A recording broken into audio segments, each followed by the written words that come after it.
ولا تطع كل حلاف، جو بہت زیادہ جھوٹی قسمیں اٹھاتے ہیں ان کو فالو مت کریں. یہاں مراد زیادہ قسموں سے جھوٹی قسمیں مراد ہیں، کیونکہ سچی قسمیں اگر کوئی زیادہ بھی اٹھاتا ہو تو کوئی برا نہیں ہے.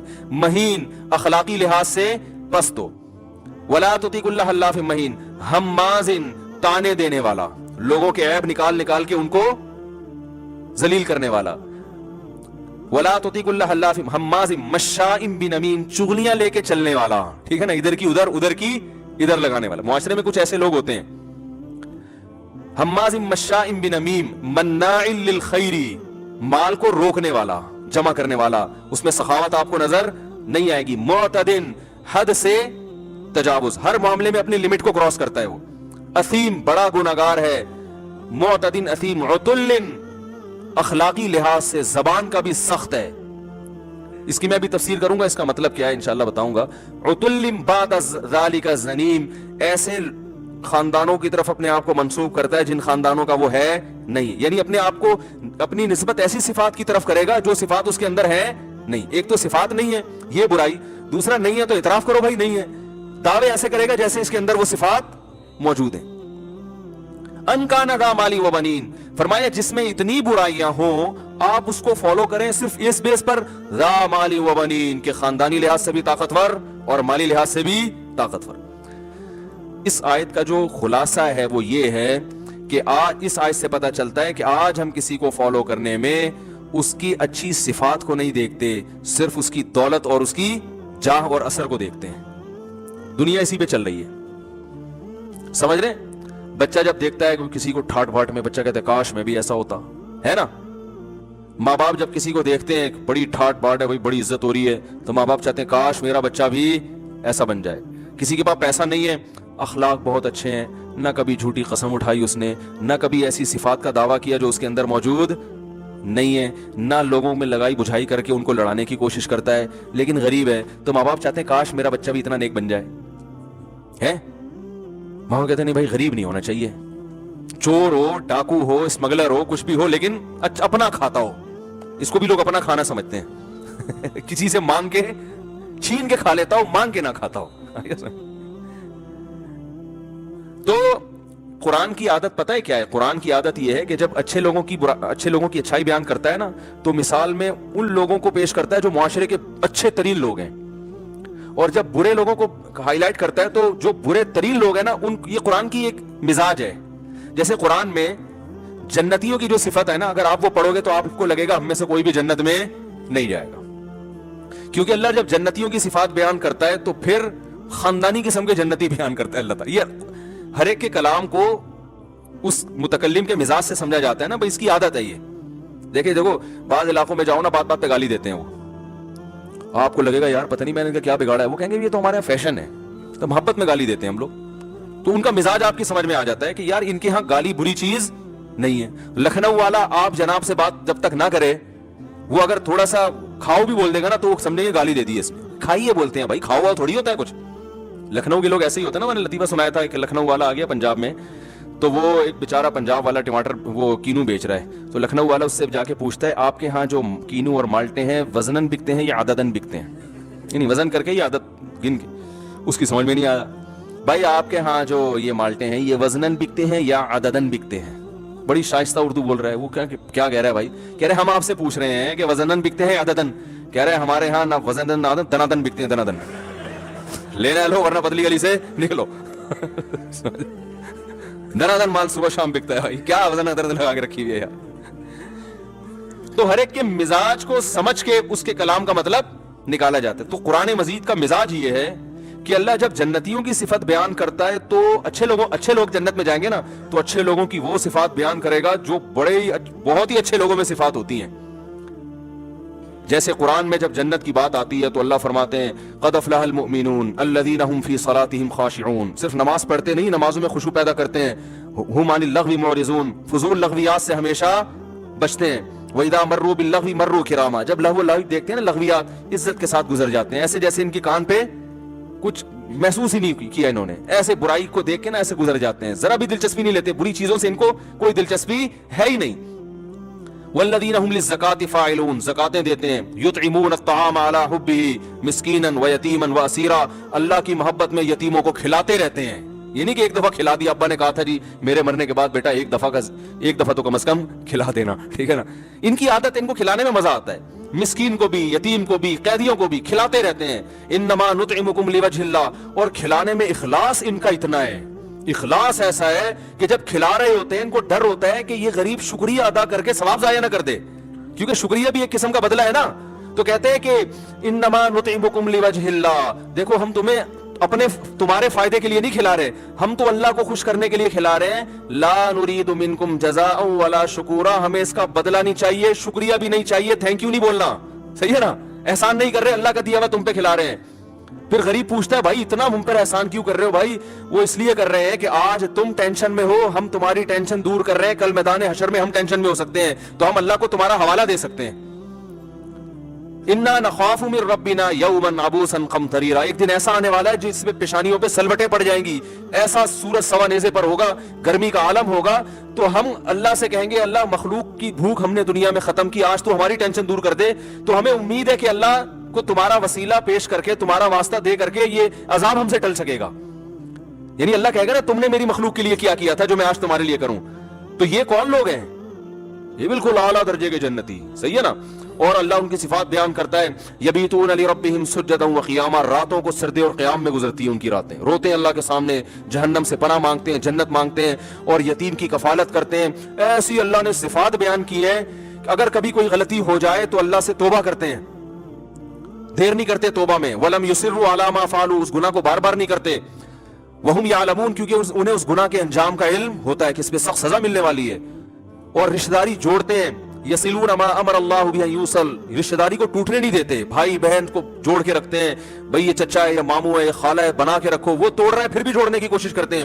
تو ایسے خاندانی لوگ جنت میں کوئی آج نظر آتے ہیں؟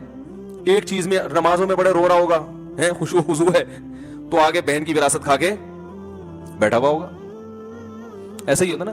حج پہ ہمارے حضرت کہتے تھے، میں حج پہ جاتا ہوں نا تو وہاں بیت اللہ میں بعض لوگ ایسے غلاف پکڑ کے رو رہے ہوتے ہیں. تو حضرت فرماتے تھے کہ بعض ایسے ہیں وہاں ایسے دھاڑے مار مار کے رو رہے ہوتے ہیں، کم بختوں نے طبیعت سے حرام کھایا ہوا ہوتا ہے. ٹھیک ہے نا. چلو وہاں رونے کے بعد یہ دل میں پیدا ہو جائے کہ واپس جا کے واپس کر دوں گا نا، ایسا بھی نہیں ہوتا. چلو اب رونا آ گیا، جیسے 27ویں رات کو آپ دیکھیں نا مسجد میں، ہاں وہ رونے کا ایک پورا دھاڑ دھوڑ رونا دھونا لگا ہوا ہوتا ہے. اچھی بات ہے، اللہ کی محبت میں رو رہے ہیں، لیکن اس رونے کے نتیجے میں ہمارے حضرت فرمایا کرتے تھے کوئی ایک گناہ بھی اگر چھوڑ دیا نا سینکڑوں میں سے تو یہ رونا کام کا ہے. سارے پھر بھی نہیں چھوڑے، چلو ایک چھوڑ دیا. فرماتے تھے کہ بہت سے لوگ ایک بھی نہیں چھوڑتے. 27ویں رات کو ختم قرآن پہ اعتکاف والے رو رو کے پاگل ہو گئے. چلو 10 گرل فرینڈز میں سے ایک کا نمبر ڈیلیٹ کر دو یار، اب ہے موبائل میں سے، چلو اب ایک کا نمبر ڈیلیٹ کر دو، ڈیلیٹ ایک کا نمبر بھی بلاک کر دو یار، ایک کو کر دو جو ان میں سب سے کم درجے کی بدصورت تھی اس کو بلاک کر دو. نا نا نا نا نا نا نا یہ نہیں ہوگا. تو رو کیوں رہا ہے؟ یہ ڈرامے بازی ہے کہ نہیں ہے؟ رونا تو ندامت کا ہوتا ہے بھائی. چل ایک کو تو ڈیلیٹ بلاک کر دے. تو وہ ہم تو بعض دفعہ اعتکاف والوں کو دیکھتے تھے اپنے بچپن میں نا، وہ لڑکے نا عید کے دن نئی نئی فلمیں آتی ہیں نا تو وہ پروگرام بناتے تھے لڑکے، تو اعتکاف میں رو بھی رہے ہیں اور پھر عید کے دن فلم دیکھنے جا رہے ہیں. ہمیں حیران ہوتا ہے یار تم نے 10 دن اعتکاف گزارے، تو پہلے سے اعتکاف میں ہی ان کا پروگرام ہوتا ہے. تو ہمارے حضرت ایسے رونے پہ ایک واقعہ سناتے تھے کہ ایک آدمی کا کتا مر رہا تھا اور یہ اس کو کتے سے محبت تھی، یہ رو رہا ہے، ہائے میرا کتا، ہائے میرا کتا. لوگوں نے کہا بھائی کیا ہو گیا، کیوں رو رہا ہے؟ یار مجھے کتے سے بڑا عشق ہے. تو اچھا تو عشق ہے تو اس لیے رو رہا ہے؟ ہاں بھائی ابھی مر رہا ہے، مجھے جدائی کا غم ہے. کیوں مر رہا ہے؟ بھوک سے مر رہا ہے. تو یار تیرے پاس یہ روٹیوں کا ٹوکرا ہے، کھلا دے. کہہ رہے یہ نہیں کھلاؤں گا. کہ پھر اتنا رو کیوں رہا ہے؟ کہہ رہے آنسو فری کے ہیں، اس پہ پیسہ لگا ہے بھائی. آنسو فری کے ہیں، اس پہ پیسہ لگا. تو ہماری حالت بھی یہی ہے، حج پہ جا رہے ہیں، غلاف پکڑ پکڑ کے رو رہے ہیں، اور رمضان میں 27ویں رات میں رو رو کے پاگل ہو گئے. بہت سے صحیح بھی روتے ہیں، یہ نہیں کہ جو رو رہا ہو آپ اس کا مذاق اڑانا شروع کر دیں. تو لیکن 10 سے مس ہونے کے لیے تیار نہیں ہے. تو اللہ تعالیٰ نے جو جنتیوں کی صفت بیان کی وہ بڑے خاندانی قسم کے جنتی، ان کو دیکھ کے لگتا ہے ہم میں سے تو کوئی جائے گا. ہم تو ایک چیز صحیح ہوتی دوسری خراب ہوتی ہے. پھر ہمیں ان آیتوں کو دیکھ کے لگتا ہے اللہ نہ کرے ہم جہنم میں جائیں گے, لیکن جب اللہ اہل جہنم کی برائی بیان کرتا ہے تو ہمیں لگتا ہے بھائی اتنے برے بھی ہم نہیں ہیں. جہنم کے جو صفات ہیں اللہ نے فرمایا یقطعون ما امر اللہ بہ ان یوصل, یہ ان کی صفت ہے رشتہ داری توڑتے ہیں, رشتہ داری جوڑنے کی فکر نہیں کرتے, توڑتے ہیں اپنی باتوں سے, چغلیوں سے اور بخل سے, کنجوسی سے. اور کیا ہے, جھوٹی قسمیں اٹھاتے ہیں, نماز کی پابندی نہیں کرتے, اپنی نمازوں سے غافل ہیں, اور مناع للخیر, مال کو روکتے ہیں, کنجوس ہیں. تو ہم کہتے ہیں اللہ ایک برائی ہم میں ہوگی دوسری نہیں ہے. تو یہ قرآن کا مزاج ہے. وجہ اس کی یہ ہے, قرآن اصل میں یہ بتانا چاہتا ہے کہ اللہ کی نظر میں پسندیدہ صفات یہ ہیں, بری صفات یہ ہیں. اب تم اپنا موازنہ کر لو کہ زیادہ کس طرف کو ہو تم, ٹھیک ہے نا. اگر اس طرف تھوڑے ہو تو تھوڑے اور ہو جاؤ, صحیح ہے نا, اور اگر برائی کی طرف ہو تو تھوڑا سا ادھر کو کھسکو.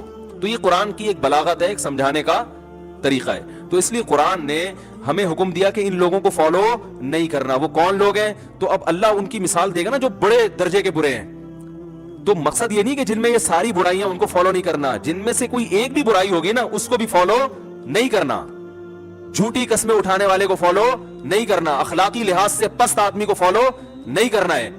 اور کیا ہے, وَلَا تُطِيعُ اللَّهَ اللَّافِ مَهِينٍ حَمَّازٍ, جو تانے دینے والا ہے نا. ایک ہوتا ہے معاشرے میں کوئی برائی ہو تو اصلاح کرتا ہے, سائٹ پہ لے جا کے سمجھائے گا یار آپ یہ برائی کر رہے ہو, اچھا نہیں ہے, آپ کو نقصان ہوگا. ایک ہوتا ہے جا کے ابے تیری اوقات مجھے پتا ہے تو ہے کیا. آج کل تو یہی چل رہا ہے مارکیٹ میں, ابے تو باتیں کر رہا ہے ممبر پہ بیٹھ کے, ہمیں پتا ہے, ابے تو ہمیں پتا ہے حج کر کے آیا ہے نا, تیرے پہ جو تیرے نور وور ہے, میں سب ہم سے نہیں چھپا, کہتے ہیں نا. ہمارے سامنے زیادہ فنڈر بننے کی کوشش نہیں, ہمیں پتا ہے, ہمیں پتا ہے. ابے تو دوسروں کے بات کا اپنے گھر کا تو حال جا کے دیکھ, تیری بیوی تو پردہ کرتی نہیں ہے, تیری بیٹیاں تو بازار میں گھوم رہی ہوتی ہیں. لوگ مجھے بعض دفعہ کے بتا رہے ہیں یار وہ فلاں اتنے نیک ہیں, ان کی بیٹی ایسے گھوم رہی ہوتی ہے. کہتا ہوں بھائی اگر تمہاری بیٹی گھوم رہی ہوتی, تم چاہتے کہ دنیا کے سامنے تذکرہ ہو اس کا, دوسرے کی بیٹی گھوم رہی ہے اس کو جا کے بتاؤ کہ حضرت آپ اتنے نیک ہیں, آپ کی بچی ایسی گھوم رہی ہے, آپ کی بدنامی ہو رہی ہے, بڑی گزارش ہے کہ یہ اس کا خیال کریں. ایک دفعہ سمجھاتے ہیں آپ کا فرض ادا ہو جائے گا. اس کے بعد وہ کرے نہ کرے, آپ نے اپنی خبر میں جانا ہے, اس نے اپنی خبر میں جانا ہے. تو یہ ہے حماز, تانے, اصلاح کے لیے نہیں برائی کر رہا بلکہ تانے اس کو نیچا دکھانے کے لیے, میں ثابت ہو جاؤں میں بہت نیک ہوں. اور مشائم بنمیم, اللہ فرماتے ہیں کچھ لوگ ایسے ہیں, مشا کہتے ہیں, ایک تو ماشی ہوتا ہے چلنے والا, ایک مشا ہوتا ہے جس کا کام ہی ہر وقت یہی ہو, چغلیاں. کیونکہ اللہ نے اس میں اشارہ کر دیا جو چغلیاں لگاتا ہے وہ ایک دفعہ نہیں لگاتا, اس کا کام ہی یہی ہوتا ہے. اور معاشرے میں آپ دیکھ لو جو نہیں لگاتے وہ کبھی بھی نہیں لگاتے, جو لگاتے ہیں ان کا پھر صبح شام آفس میں تو آپ لوگ دیکھتے ہوں گے نا, باس کے سامنے بیٹھ کے اس کی برائی, وہ جو لیٹ آتا ہے سر وہ حاضری پوری لکھ رہا ہوتا ہے, مجھے پتا ہے, ٹھیک ہے نا.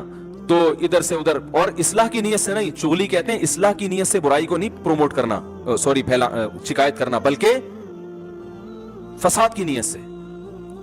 اصلاح کی نیت سے ہوتا تو پہلے انسان اس کو خود سمجھائے, پہلے تو یہ دیکھے کہ میرے سمجھانے سے اس کا کوئی فائدہ بھی ہوگا کہ نہیں ہوگا, یا میں اس کا مکلف بھی ہوں, یہ کوئی میرا ملازم ہے جو میں اس کو سمجھاؤں. ہر چیز ہر ایک کو آپ جا کے ڈی ایس پی سے مل رہے ہو اس کو سمجھانے کے لیے کہ سر رشوت نہ لیا کریں, وہ کہے گا تو میرا باپ ہے بھائی, تو کون ہے مجھے آگے سمجھا رہا ہے. تو پہلے تو یہ دیکھو کہ آپ اس کے مکلف بھی ہیں, آپ کی ذمہ داری بھی ہے کہ آپ جا کے سمجھائیں, کیونکہ ہر چیز ہر ایک کو سمجھانے کی نہیں ہوتی. آپ سمجھائیں گے تو بجائے فائدے کے الٹا نقصان ہو جائے گا. ڈی ایس پی کو سمجھانا ہے تو بھائی اس سے بڑے آفیسر سے رابطہ کریں, وہ بڑے آفیسر سے بھی جب کریں جب وہ آپ کا کچھ لگتا ہو. آپ کے ابا ڈی ایس پی ہیں تو ابا سے کہہ کے ایس ایچ او کو سمجھائیں آپ, ٹھیک ہے نا. اس طرح سے تو کام ہو سکتا ہے. تو 100 دفعہ سوچنا پڑتا ہے. تو نمیم کہتے ہیں کہ سوچے بغیر بس ادھر کی ادھر, ادھر کی ادھر. تو اللہ فرماتے ہیں جو اس قسم کے لوگ تمہیں مارکیٹ میں نظر آئیں گے ان کو فالو نہیں کرنا ہے. عتل بعد ذلک زنیم, فرمایا بد اخلاق, بات بات پہ غصہ. لوگ بعض ہوتے ہیں کہ یار میٹر گھوم جاتا ہے میرا, اس کو فخر سے کہا جاتا ہے نا, اخلاق والا آدمی. ٹھیک ہے غصہ کبھی کبھار انسان کو آتا ہے اور وہ آنا بھی چاہیے, کبھی آواز بھی اونچی ہو جاتی ہے, لیکن بعض لوگوں کو تمیز سے بات کرنا آتی ہے نہیں. ذرا سی انسلٹ ہو جائے کہ ذرا سی ایک دم پارا ہائی, یہ ہے غصے کے تیز. تو یہ معاشرے میں اچھا کردار ادا نہیں کرتے. تو اللہ نے فرمایا ایسے لوگوں کو آپ نے فالو نہیں کرنا ہے, ٹھیک ہے نا. میچور لوگ, سمجھدار لوگ, بات کو آرام سے سننے والے, جذباتی نہ ہو. نبی صلی اللہ علیہ وسلم نے فرمایا الانات من الرحمن والعجلۃ من الشیطان. انات کہتے ہیں وقار, سنجیدگی سے. کوئی بھی آپ فیصلہ کرنے سے پہلے جب بہت سوچتے ہیں نا تو اس کو ہم کہتے ہیں, عربی میں کہتے ہیں انات, تسلی. جذباتی نہیں ہے, ایک دم نہیں, ایک دم کسی نے آپ سے آ کے بتا دیا یار تمہاری بیگم ماں چھت پہ کھڑی ہوئی تھی, ایک دم بندوق نکال لی, او بھائی جا کے پہلے پوچھ یار کھڑی ہوئی بھی تھی کہ نہیں کھڑی ہوئی تھی, یہ اس کا کیا لگتا ہے. اس سے بولتا کھڑی تیری کیا لگتی ہے جو تو مجھے آ کے بتا رہا ہے, کتنے قتل اس طرح ہو چکے ہیں پتہ ہے آپ کو, غلط فہمیوں میں.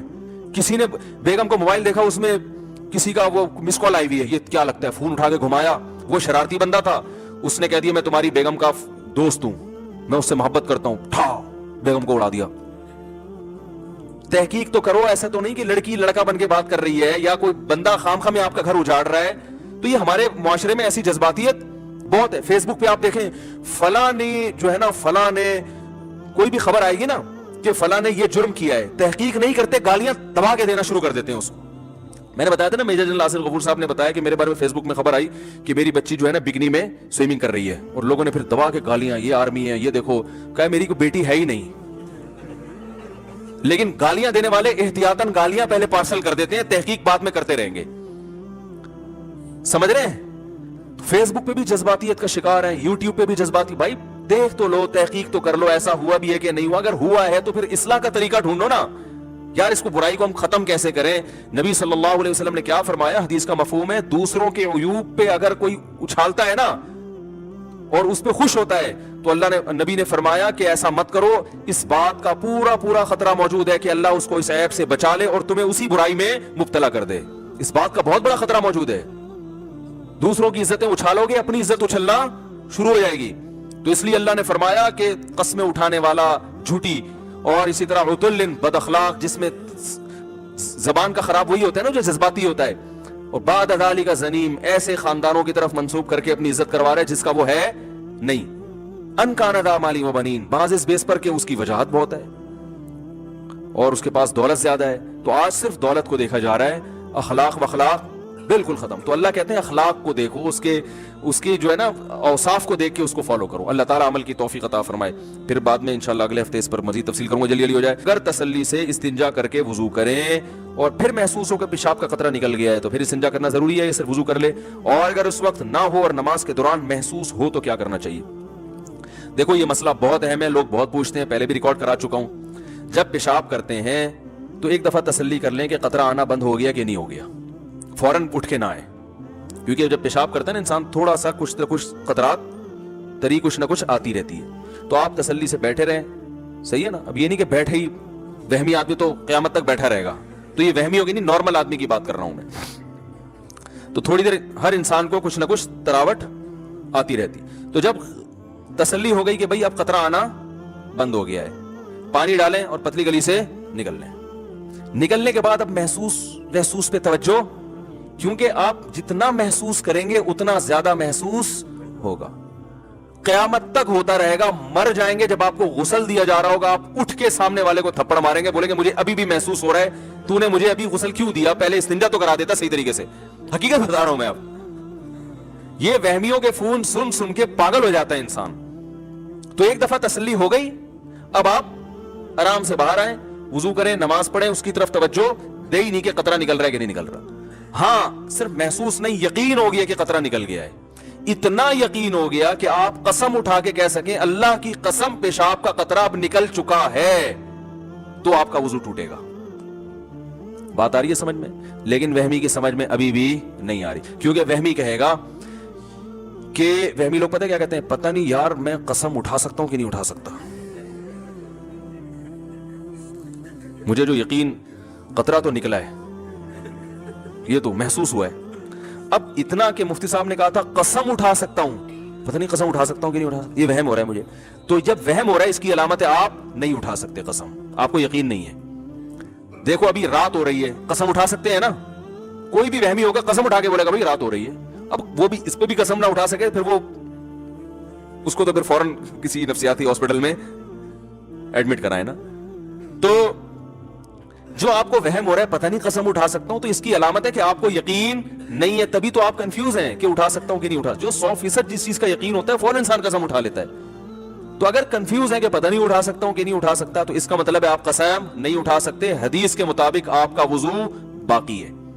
اب آپ جا کے بلا وجہ شلواریں چیک کر کے اپنا ٹائم ضائع کرتے رہو اور وسوسے میں آتے رہو, تو وہی بات ہے کہ یہ آپ کی اپنی ٹینشن ہے, یہ ٹینشن شریعت نے آپ کو نہیں دی ہے. شریعت کا حکم یہ ہے کہ ایک دفعہ جب یقین ہو گیا کہ قطرے آنا بند ہو گئے ہیں, تو اب جب تک 100% یقین نہیں ہوگا قطرے نکلنے کا, اس وقت تک آپ کا وضو برقرار رہے گا. اب وہمی ایک اور مسئلے کا شکار ہوتا ہے.